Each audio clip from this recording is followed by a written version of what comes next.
Niyani kagabi ng 6.4 magnitude na lindolang ilang bahagi ng Davao del Sur pasado alas 11 kagabi. Ayon sa PHIVOLCS na itala ang sentro ng lindol 544 kilometro timog silangan ng Sarangani at may lalim na 70 kilometro. Kaugnay nito naramdaman ang Intensity 4 sa Davao City at Intensity 2 sa Coronadal City at Tupi, South Cotabato. Samantala wala namang naiulat na nasawi o ari-ari ang nasiraan, asahan lang umano ang mga aftershocks dala ng naturang paglindol.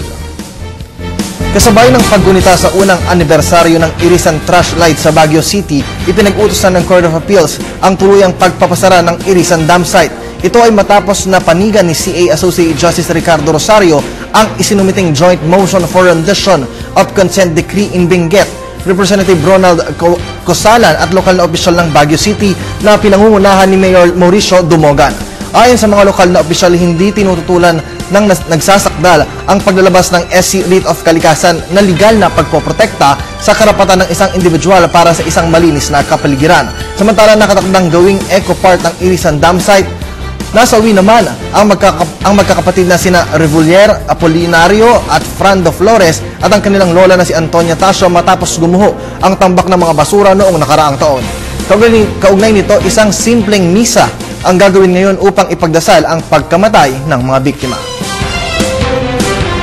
Patay ang isang chief engineer nang lumubog ang sinasakyan nitong tugboat sa karagatan ng Calatagan, Batangas. Ayon sa report ng Philippine Coast Guard, na-recover ang bangkay ng biktimang nakilalang si Chief Engineer Senenen Bobier.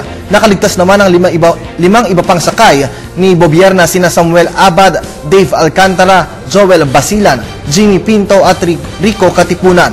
Ayon kay PCG spokesperson Armand Balilo, si Bobier ay sakay ng M-Tug Pasig nang hinila ng isang pang tugboat mula sa Maynila para dalhin sa daungan ng Mabini sa Batangas nang salpukin ng malakas na alon. Tumao ba tuluyang lumubog ang tugboat na ikinasawi ni Bobier?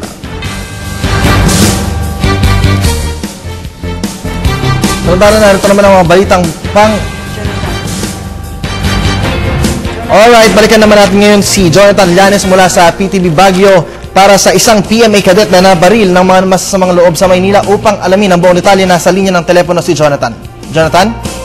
Yes, isang kadete ng Philippine Military Academy ay nasa critical na kondisyon para makapagtamo ng gunshot wound sa leeg nang ito'y makapagpambuno sa isang magnanakaw sa Maynila noong nakaraang Sabado.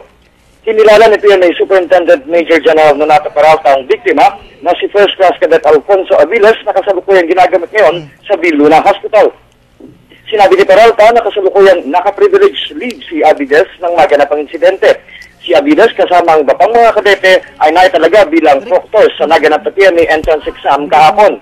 Bahagi si Aviles ng PMA Pudong College Class of 2013.